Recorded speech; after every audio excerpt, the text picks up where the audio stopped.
Welcome to the Free Will, Science, and Religion podcast. I'm Trick Slattery. I'm here with George Ortega, David Joseph, Gary Moser, and Chandler Klebs. George, take it away. All right, basically in this episode, we're going to explore why all our decisions are made at the level of the unconscious and what the relationship is between consciousness, unconscious, and our will, what we do, why we do what we do. So basically, David, the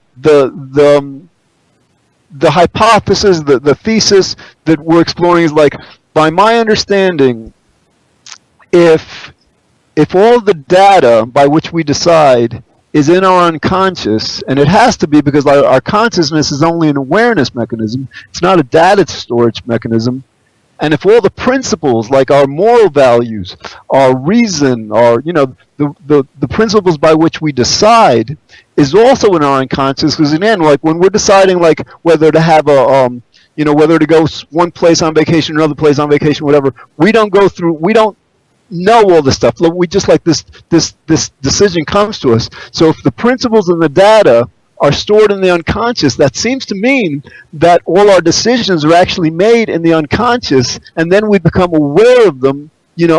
Our unconscious makes us aware of what it's decided.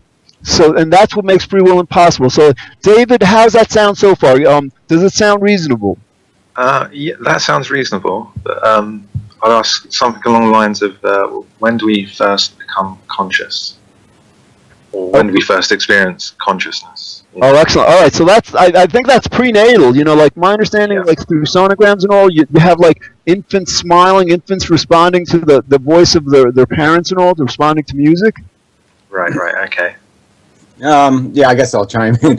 I think it's exactly the opposite, is that, those are just reflexes, so there is no true sensation because the brain hasn't developed at all really in an infant. Their brain doesn't even tie together. The two halves of your brain aren't even communicating until you're like 1 year old or something. So I don't think it's likely that there's a lot of consciousness going on. There's just the development of reflexive reactions, some of the muscle memories being created. So the baby has some reactions when it's born that the mother can recognize. If the baby didn't do anything, if it just sat there like it was dead, the mother would just throw it in the garbage. So the baby has to have some actions built in, and those are just the creation of those reflexes that'll stimulate the mother to take care of it. Yeah, Go ahead, Rick. They also say that like a fetus has all these chemicals that don't come out until after birth that pretty much make the fetus almost what's the word? Anesthetized. Thank you, Gary. I could not get the word out, but for the most part, it doesn't really experience too much in there. So wait a minute. Are we saying that like the infant isn't really quote unquote conscious until what you said, like a year or so after? Yeah. Well, it goes back to like I think the evolutionary origins of consciousness and all that stuff. I mean, this really is a mechanism for learning. Value integration. Putting value into our experience through sensation only has real value in the sense that now you can learn strategy, so you can learn to change your behavior based on your personal experience. So previous animals just hatched into the world and they had automatic programming and they never learned anything. But with consciousness, now you can learn, and by valuing experiences, and now your memories have values tied to them. And so that's really what's going on. So that's a much more complex kind of thing. So a baby doesn't have much to learn because a baby's just I need to get my basic wheels on the ground kind of thing. So especially human babies, you just compare them to like a gazelle or something that's born and it has to start running right away. It has to be alive much sooner than a human baby.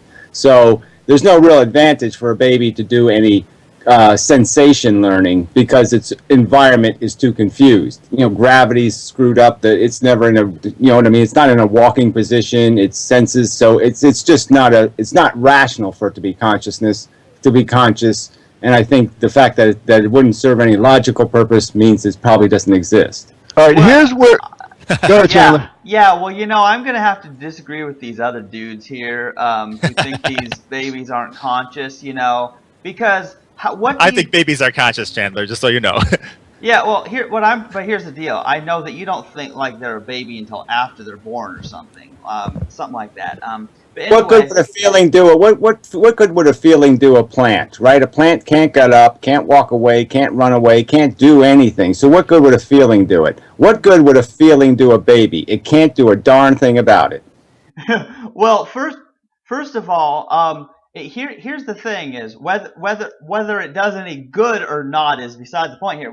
What do you do about when the babies move in response to music? They hear music when they're in the womb and react to that. You know, like I think that I understand, but if you want to talk about reflexes, I'll talk about how much an insect moves, and then you'll have to explain how it's having a horrible experience, and then we'll have to end all life on Earth right now because it's a terrible Holocaust. So I'm just saying, if you want to give a baby feelings, you're going to have to give insects feelings. Yeah, but wait a minute.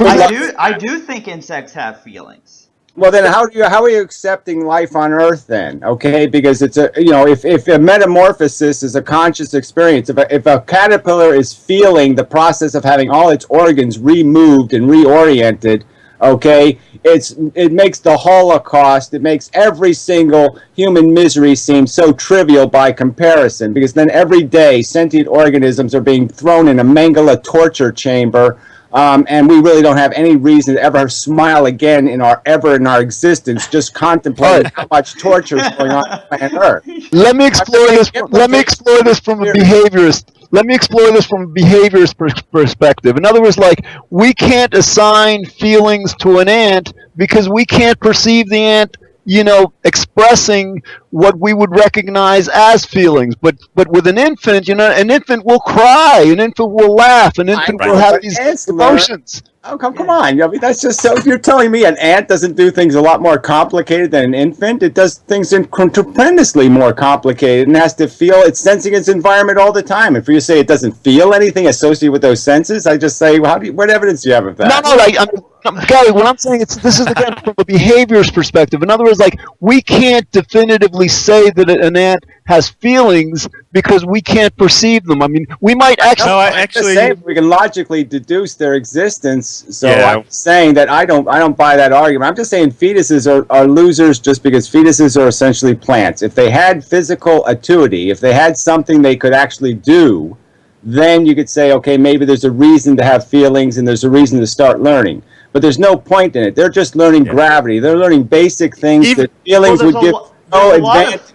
There's a lot of feelings that we have that have no function or purpose, so I don't think that matters very much. Okay, then I'll go to the intuitive reason why is that I personally wasn't conscious as an infant. Okay, I don't have any memories. I don't have anything from all that period. So I'm just going to say intuitively I have that evidence, which is I didn't become conscious until I could walk. I was standing up. My first conscious moment took place when I was standing up. That I remember. Well, that's memory, just because right? you don't remember something does not at all mean that you weren't conscious. Well, I think it does. I think that's the whole point of feelings, is to remember them. I think the whole point you have them is to create a whip and a punishment, or a reward and a punishment, and that's exactly why they exist. And so if you're not going to remember them, there'll be no point in having them. Well, here's the deal. I don't remember what I ate for breakfast, lunch, and dinner the past month every day. Seriously, there's no way. So, but at the time it served a function to be conscious, but then afterwards that memory is useless, so it's thrown out pretty much. All right, guys, this is interesting, but this is a bit apart from this whole free will thing. So, David, how does it sound so far in terms of like the unconscious, consciousness, and free will? I'm still kind of coming to grips with it, to be honest with you. Okay, all right. Let's posit it again. So, basically. And again, one of the problems we're having, David, is that, like, for example, like I researched this, there's about 20 different definitions of consciousness. There's about 6 or 7 different definitions of the unconscious. So, like, but when I was doing this research, one thing I discovered is, like, in terms of consciousness, there's one definition that pretty much is the most basic, the most general, the one that's most universally understood is that conscious. Exactly. Consciousness is awareness. So in other words, like, consciousness is not a data storage mechanism. Consciousness is not a data processing mechanism. Right? So if we see consciousness just as awareness, just then the logic tells you that if consciousness is just awareness, the processing and the memory both have to be done at the level of the unconscious. No, it's all synthesized, though. The awareness is all synthetic, so it's all an illusion created inside your brain. So I'm not going to, awareness is a tricky word for me to use just because it's all synthetic. We're all living in a fake world created in our mental construct, and it's an interpretation of reality. It isn't reality that we feel. If I have a sensation of hot, my brain has created that sensation. It has nothing to do with heat. It has nothing to do with fire. It has nothing. That thing itself didn't shoot sensation into me. My brain constructed sensation based on what sensors were hit. So it's a kind of radar, and the radar can be, sonar. The radar can be, all kinds of different kinds of signal transmission. But our brain creates the illusion, and I'd say the real key ingredient is feelings. If you don't have feelings, in my opinion, you're not conscious. Right. Consciousness is an output of brain configurations, basically. So you have the brain configuration, and it outputs conscious experience. That doesn't mean consciousness doesn't exist, or it exists as a brain configuration, basically. Right, but again, it's all an illusion. I'm just saying that consciousness isn't a material phenomena, ether or something. Yeah, it's just a relationship inside of a brain. A brain has constructed the theater. The theater exists nowhere but in your brain. I consider it a property of the brain, just like roundness is a property of a ball, or slipperiness is a property of ice. So, I'll just use my metaphor again. It's a mixing bowl that doesn't exist anywhere but in your brain. All right, again, let's back to the free will thing. Chandler, explain, relatively concisely why our decisions are made at the level of the unconscious and not consciously. Well, quite simply, because we're not always aware of them. And so we know that the unconscious, by definition, is something we're not conscious of. We're not aware. And so you look at everything you do. If you watch yourself and think, well, why did I go walk right or left here? And if there's more than one way to get to the same place, and sometimes you're doing it one way and sometimes you're doing the other, but you're not aware of why you supposedly decided to walk one way than another, or you're not aware of it. And now if you look into it and you look at the prior causes, you might still be able to figure out why you did it. And sometimes you'll be right, sometimes you'll be wrong, but you're not always aware. Excellent point, Chandler. We keep saying the word you, and I think that's where that's where our vocabulary is fundamentally broken. There is no you program. You just happens to be what program's running at a particular time. So yes, a program in your brain can allow you access to the footprints of your decision, and you can see where you came from, and you can see where you're going, because your brain says, now be aware of that. But that's like your brain deciding what to focus on in an image, right? I mean, my eyes go places. I don't consciously tell my eyes where to go. My eyes are already going there, and I just follow along. So in a sense, there's no you that decides anything. There's a program running in your brain that says, hey, why did I do that? But you didn't. Yeah, I agree with you, Gary. See, I agree with you on the fundamental understanding of the illusion of the self and all that. And I agree that our language is broken. I mean, the English language is an epic fail. But here's the deal. We're trying to dumb this down so that everybody can understand this, because this is kind of deep. We want first-time listeners to be able to truly understand. So we talk in terms of you and I and self and that sort of thing, because it's helpful. Because this is a slow progression. You know what I'm saying? You don't just start out, in being an average citizen, not knowing anything about the subject, and then all of a sudden going to realizing that you are. That you are basically nothing more than a consciousness watching a movie in a sense. Yeah, well, I think we'll describe it in enough ways that for everybody's own level of comprehension, they'll find a metaphor or analogy that makes it make sense to them. So I'm just saying, like I could use a term like my brain as a replacement for I, you, all that kind of stuff. I could just say your brain, or I could say my brain decided. Now that's more literally true. And I'm just saying it gives more of an idea that, yes, it's one of the programs running in my brain that did this thing. I didn't do it. Brain did.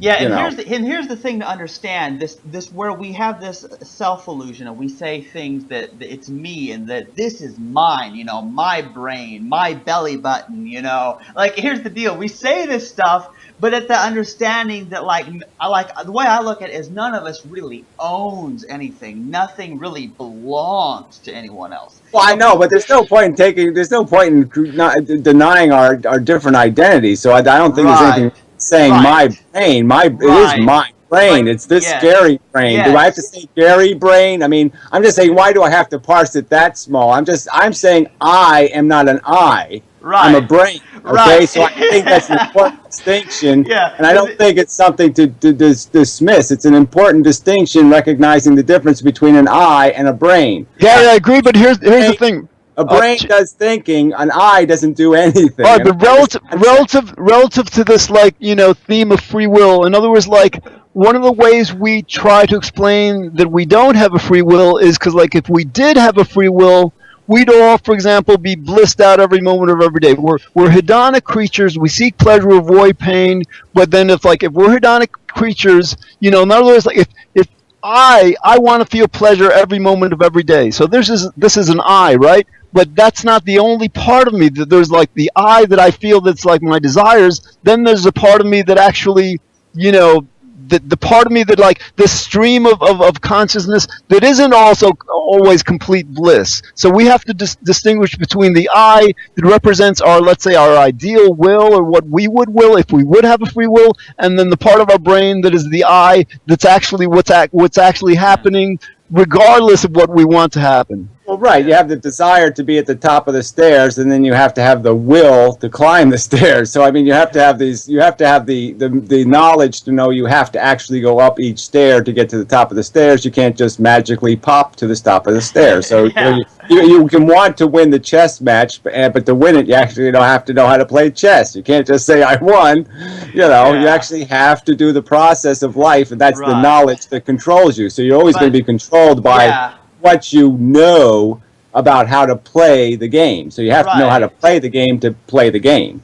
And using terms of the self is really a pragmatic thing. It's a practical limitation of our language, because I would say that, you know, I am Chandler instead of saying we are the living cells that make up Chandler consciousness. You know what I'm saying? Like, Well, I know, but I'd say that, you're still you're jumping over what I think is an important distinction, which is I think it's okay to say you are, I don't care about the living cell part, to understand, though, that you are programs. You are, my brain of 100 billion neurons Right. is doing something. It's not just sitting there, you know, whatever, planting tulips or something. It's actually, all those neurons are making me. So that's how I did what I do, is because I have a brain that does it. I don't do it. I don't sit there and ride on it. Okay, Yeah. Brain does it. Brain makes me. And that's what I'm saying. It's a practical thing. So it's totally okay to use terms of you or I, you know, my brain. Yeah,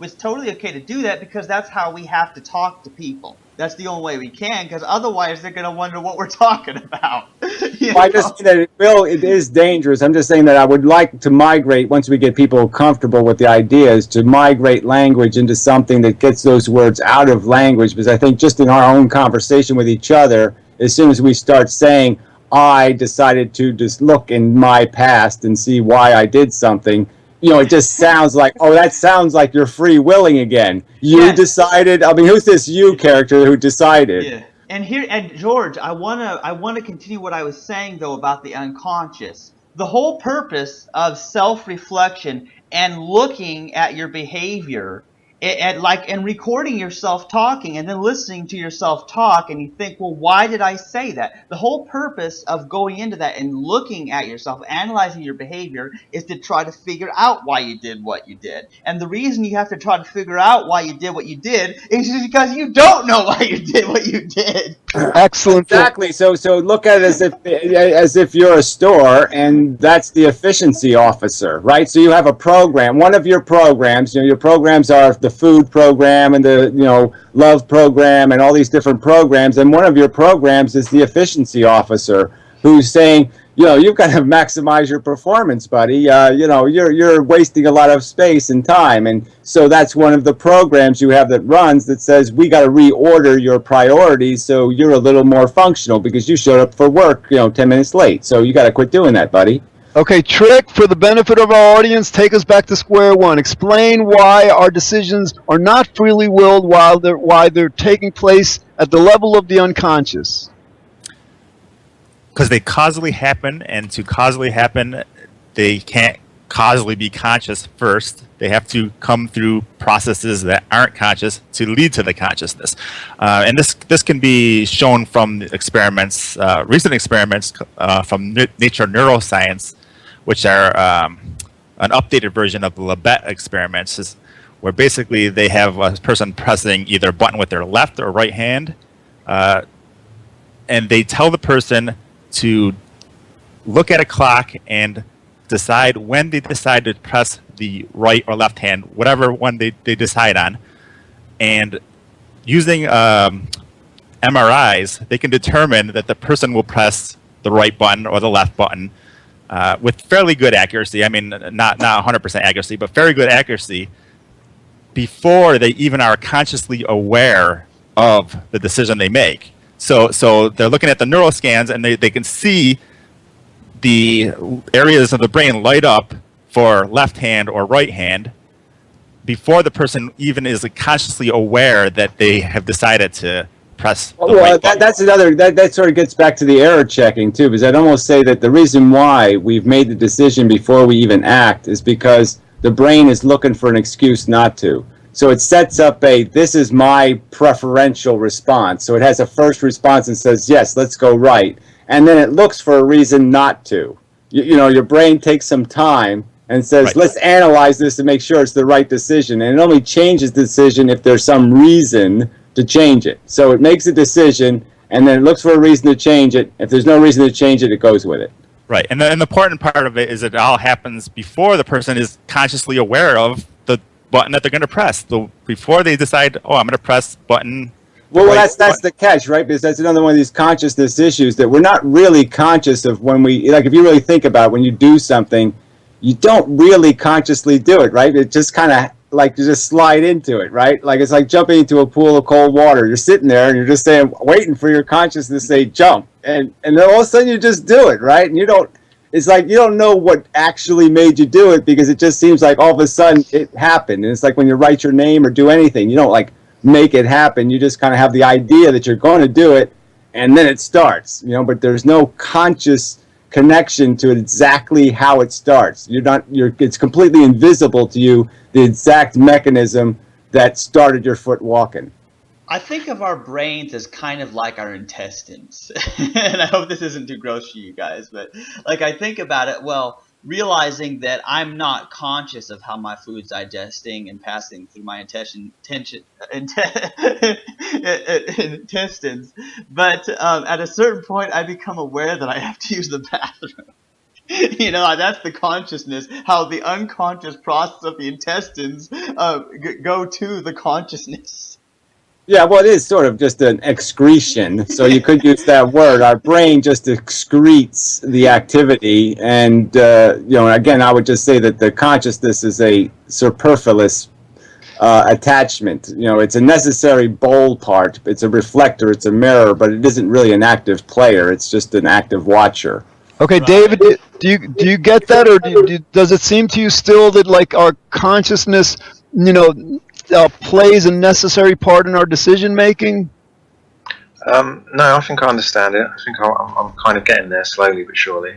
Excellent. Yeah, another way, for example, let's say somebody asks you like whether you want he's got an apple and a pear, do you want an apple or a pear? And don't we just wait for the answer to come to us?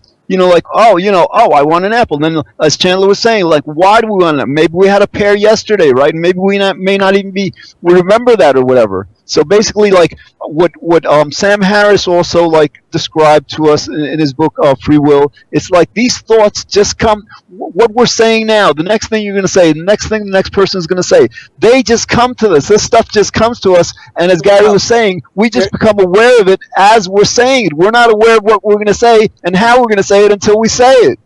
Here's another kind of modern analogy. It's like your brain says, Google it. Okay, and it takes it a minute to Google it, right? So the concept comes in and it says, Google it. Find out about that, whether I can trust that guy. Do I trust pears or do I trust apples? Who's more honest? And so your brain basically Googles the question, and then it comes up with the predominance of the answer is okay, apple today, apple wins. Right, and the key to that, Gary, is that, as it's searching, again, consciousness is not a data storage mechanism. It's an awareness mechanism. So because the data of, apples and pears and why we might want one or the other is all stored in the level of the unconscious, that's why the decision has to be made by the unconscious. Yeah, it's just all an algorithm. You all, based on your life experience, there's a net product that comes out, that says this wins, this has more 5-star ratings, and then the other one's a 4.5 stars. So, yep, the 5-star guy wins. All right. So now, Trick, explain to us what is the purpose of consciousness? If all our decisions are pretty much being made at the level of the unconscious, why do we need consciousness? See, this is where I think we might disagree a little bit, because I think consciousness does play into the whole causality of the situation. So the fact that our unconsciousness leads to a conscious state, that conscious state plays back downward causally into our next conscious or subconscious state. All right, well, Trick, let's say, hold on, Gary. Let's say I accept that, right? So, you're saying, the unconscious, leads to conscious activity that loops back to the unconscious. But wouldn't we agree that conscious part, is under the direct control of the unconscious? Yes, exactly. Okay. It's under the direct control of the subconscious. So the subconscious leads to the conscious, which affects the configuration of your brain, which is subconscious, which leads to the next output. So for example, Chandler brought up having to go to the bathroom. It's the pressure or whatever, and then you feel the discomfort, which is the conscious part of all the subconscious processes, which lead to the next part of you going to the subconscious that leads to you going to the bathroom. Okay. Let me give you an analogy. So if I have a movie screen, right, and the screen is blank, okay, now I shine a movie on it, okay, and the movie bounces off and reflects off a mirror and then shines back on the same screen, right? So you have two images on the screen, right? I have my first image and then my second image, and I could say those are the subconscious. So the movie is the subconscious, and I would say the consciousness is just the screen. So explain to me what the screen does besides just reflect what the subconscious is doing. It's all subconscious product. That's a good question. Bouncing off the screen. So in my opinion, you can't really call the screen a player. It's necessary. You're not going to see the movie without it, but the screen doesn't add anything. It just reflects what the subconscious throws at it. But the subconscious gets configured based on that screen. Well, I know, but it's doing it through the same senses it's sensing reality. So you sense your feelings with the same senses you're sensing reality with, okay? So your feelings are just being added, just like another image on the screen. So your brain creates a sensation, it creates a reaction to the sensation, your subconscious does all of this work, and I'm still just going to argue that the consciousness doesn't have any neural networkiness. Right, we've got about a minute and a half left. So let me just Trick. I think what Gary is saying is for example, the what we're conscious of, the unconscious is also conscious of. In other words, in priming experiments, we are actually, our unconscious is conscious of things that we're not conscious of. So I think basically, if our unconscious is also conscious of what we're conscious of, then the question becomes, why would we require this extra element of consciousness? I'm saying without the conscious, our subconscious would be entirely different than it is. In other words, it would be configured differently. It wouldn't configure the same way as if Well, it has I'm saying the consciousness. the mirror is necessary to the function of the tool, but I'm just saying the mirror is not doing anything. The mirror is just reflecting. So I'm still going to argue that, yes, the consciousness necessity is just a mirror, though. It's not. It's necessary to the experiment, but it's not doing anything in the experiment. All right, It's- we've got about half a minute left. I think we are agreeing. So again, we have a bit of disagreement whether the consciousness is actually necessary to the decision making or not, and we'll continue to talk about that. But basically, I think we have agreement that whether it is or not, it is controlled by the unconscious, and that's what makes free will impossible. Okay, this is George Ortega with Gary Mosher, David Rain, Joseph. don't rain. All right, we'll see you next time.